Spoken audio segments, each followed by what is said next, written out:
도널드 트럼프 대통령이 정상회담 직전 SNS에 올린 충격적인 트윗을 기억하십니까? 막대한 관세를 매기거나 주한미군 철수 카드를 만지작거리는 듯한 으름장. 이는 그가 자신의 저서 거래의 기술에서 숱하게 강조했던 전형적인 공포 조성 전략이었습니다. 당시 주류 소셜미디어와 전 세계 주요 언론의 정치 분석가들은 모두 숨을 죽였습니다. 과연 한국이 이 무자비한 압박과 가혹한 청구서 앞에서 어떻게 뼈아픈 양보를 하며 견뎌낼 것인가에 모든 시선이 쏠려 있었죠. 하지만 회담장 문이 열렸을 때 상황은 우리의 예상을 완전히 빗나갔습니다. 당황하거나 두려워할 줄 알았던 한국 대표단은 오히려 당당하게 고개를 들고 입장했습니다. 핏대 세우는 언쟁도 고통스러운 양보도 없었습니다. 오히려 회담이 끝난 후 문을 나서는 트럼프의 얼굴에는 더할 나위 없는 한박 웃음이 번져 있었고, 그의 입에서는 한국을 향한 무조건적이고 전폭적인 지원 약속이 쏟아져 나왔습니다. 굳게 닫힌 회담장 문 뒤에서 대체 무슨 일이 있었던 걸까요? 한치 앞을 내다볼 수 없는 미국 역사상 가장 예측 불가능한 대통령이 어떻게 단숨에 한국과 사랑에 빠지게 된 것일까요? 그 해답은 단순하고 뻔한 외교적 수사나 말장난에 있는 것이 아닙니다. 이 극적인 반전의 진짜 열쇠는 바로 지금 태평양 한가운데서 미국이 직면하고 있는 사활이 걸린 생존 위기, 그 치명적인 약점 속에 숨겨져 있습니다. 트럼프의 거래의 기술을 무너뜨린 것은 정면 돌파가 아닌 허를 찌르는 고도의 심리전이었습니다. 한국은 육박 지르고 압박하는 그의 거친 방어막을 뚫기 위해 맞서 싸우는 대신 주류 소셜미디어와 정치 분석가들이 전혀 예상하지 못한 방식을 택했습니다. 바로 철저한 팩트와 명분에 기반한 정교한 칭찬을 무기로 삼아 트럼프의 심리적 무장 해제를 유도한 것입니다. 그리고 여기서 한국 외교의 진가가 발휘된 결정적 한방, 이른바 치트키가 등장합니다. 한국 대표단은 트럼프가 마음속 깊이 품고 있던 가장 큰 개인적, 정치적 야망을 정확히 꿰뚫어 보았습니다. 그것은 단순한 무역 거래의 이익을 넘어 미국 역사상 그 어떤 대통령도 해내지 못한 위대한 평화의 유산이라는 완벽한 청사진이었습니다. 한반도 평화 구축을 통해 마땅히 그에게 돌아가야 할 노벨 평화상의 영예, 그리고 그 위대한 업적의 빛나는 상징으로서 평양 한복판에 우뚝 솟은 거대한 트럼프 타워를 건설하자는 매혹적인 비전을 제시한 것입니다.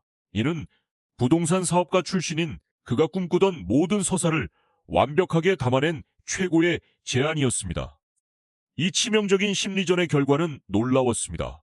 방위비 분담금 대폭 인상, 미군 기지 부지 소유권 요구, 거센 관세 압박 등 애초에 한국이 짊어져야 할 것 같았던 그 모든 껄끄럽고 민감한 청구서들은 오히려 트럼프 자신의 손에 의해 협상 테이블 밖으로 쫓겨났습니다. 자신이 그토록 원하던 완벽한 서사를 제공하는 훌륭한 파트너와의 이 기분 좋은 분위기를 굳이 스스로 깨고 싶지 않았기 때문입니다. 먼저 겁을 주어 주도권을 쥐려던 트럼프의 전매 특허 협상술은 역으로 상대를 한껏 높여주며 실리를 챙기는 한국의 지혜로운 맞춤형 외교술에 철저히 흡수되며 완벽하게 빗나가고 말았습니다. 하지만 화려한 심리전과 외교의 장막을 걷어내면 미국이 직면한 냉혹한 지정학적 현실이 그 민낯을 드러냅니다. 여기서부터는 단순한 외교적 수사를 넘어 왜 한국이 이번 협상에 진정한 주도권을 줄 수밖에 없었는지 증명하는 가장 강력하고 실제적인 데이터를 분석해 볼 필요가 있습니다. 최근 주류 매체들과 공식 군사 데이터 분석을 종합해 보면 현재 미 국방부 펜타곤 수뇌부들의 밤잠을 설치게 만드는 가장 끔찍한 악몽은 바로 해군력의 역전입니다. 한때 전 세계 대양을 호령하며 절대적 무적을 자랑했던 미 해군은 지금 유례없는 심각한 위협에 직면해 있습니다. 현재 중국이 이미 400척을 훌쩍 넘어서는 막강한 전투함대를 구축하며 바다의 포식자로 떠오른 반면 미국은 230여 척 수준으로 초라하게 뒤처져 있는 충격적인 상황입니다. 더욱 치명적이고 경악스러운 사실은 양국의 조선업, 즉 선박 건조 능력에서 벌어진 압도적인 격차에 있습니다.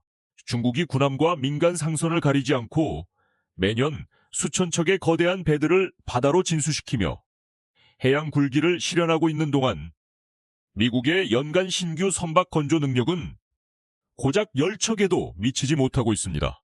한마디로 현재 미국의 조선 산업은 사실상 마비되어 완전히 붕괴된 것이나 다름없는 뼈아픈 상태입니다. 이것이 의미하는 전략적 위기는 너무나도 명확합니다. 초강대국 미국은 기축통화의 힘으로 수조 달러의 막대한 지폐를 단숨에 찍어낼 수는 있습니다. 하지만 아무리 돈이 넘쳐나도 거대한 규모의 조선소 인프라와 배를 직접 갖고 조립할 숙련된 기계공학 엔지니어들을 하룻밤 새 마법처럼 찍어낼 수는 없습니다. 바다를 장악할 새로운 함선을 적시에 만들지 못하고 고장난 배를 수리할 능력조차 없다면 미국은 결국 태평양을 넘어 전 세계 해양 통제권을 잃게 될 것입니다. 아무리 으름장을 놓아도 감출 수 없는 화려한 제국 미국의 가장 치명적인 아킬레스건, 트럼프가 직면한 이 절체절명의 해양 안보 위기가 바로 한국의 가장 강력한 무기였던 것입니다. 바로 이 지점에서 대한민국이라는 이름의 구원자가 등장합니다. 최근 주류 소셜미디어와 주요 언론의 정치 분석가들이 하나같이 뼈저리게 주목하고 있는 사실이 있습니다. 한국은 단지 전 세계를 매료시킨 K컬처 문화 강국에 그치는 것이 아니라 자유진영 전체를 통틀어 가장 거대하고 최첨단 설비를 갖춘 세계 최대의 조선 공장이자 수십억 달러 규모에 멈추지 않는 거대한 첨단 산업 팩토리 그 자체라는 점입니다. 외교 무대의 판세는 이미 완전히 뒤집혔습니다. 트럼프가 재선에 성공하자마자 가장 먼저 한국에 다급하게 전화를 걸어 손을 내밀었던 진짜 이유가 바로 여기에 있습니다. 낡고 병들어가는 미 태평양 함대를 제때 보수하고 완전히 멈춰버린 새로운 군함 건조 라인을 다시 기적처럼 가동하기 위해 지금 미국에게 숨 막힐 정도로 절실한 것은 바로 한국의 독보적인 선박 기술력, 거대한 드라이도크 인프라, 그리고 세계를 압도하는 건조 속도입니다.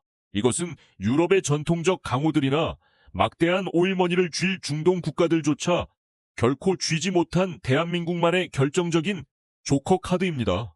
강력한 문화적 매력이라는 소프트 파워에 세계 1위의 조선업과 K방산, K디펜스라는 철옹성 같은 하드파워까지 완벽하게 결합된 나라는 지구사상에 오직 한국뿐입니다.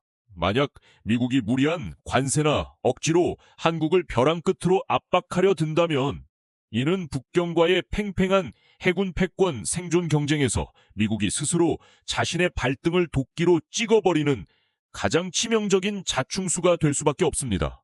겉으로는 미국이 호통을 치며 판을 주도하는 것처럼 보였을지 몰라도 막후에서 상대의 체면을 한껏 세워주면서도 실질적인 협상의 생사 여탈권과 날카로운 칼자루를 가장 깊숙이 그리고 단단히 쥐고 있었던 쪽은 언제나 서울이었습니다.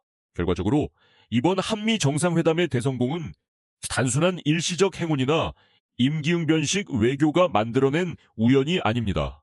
이는 세계 최고 수준의 조선 및 반도체 산업이 뒷받침하는 압도적인 제조 경쟁력과 상대의 심리를 정확히 꿰뚫어본 대한민국 특유의 날카롭고 영리한 줄타기 외교술이 결합해 이뤄낸 완벽한 필연이었습니다. 앞으로 두 나라가 함께 그려갈 미래는 그야말로 1타3피, 한 화살로 3마리 토끼를 잡는 거대한 윈윈윈윈의 무대가 될 것입니다. 미국은 고장난 아킬레스건을 치료해 그토록 염원하던 막강한 해양 패권을 다시 복구할 수 있고, 트럼프 대통령은 역사에 남을 위대한 평화의 정치적 유산을 거머쥐게 되며, 우리 대한민국은 굳건한 안보 자산은 물론 수백억 달러에 달하는 초대형 경제적 실리를 확실하게 보장받게 될 것입니다. 여러분은 대한민국이 보여준 이 놀라운 외교적 수싸움과 판세 분석에 대해 어떻게 생각하십니까? 과연 미국의 한국 조선업에 대한 절박한 의존은 앞으로 얼마나 오랫동안 지속될 수 있을까요? 오늘 분석이 흥미로우셨다면 구독과 좋아요, 알림 설정까지 부탁드리며 여러분의 소중한 의견을 댓글로 자유롭게 남겨주시기 바랍니다. 시청해주셔서 감사합니다.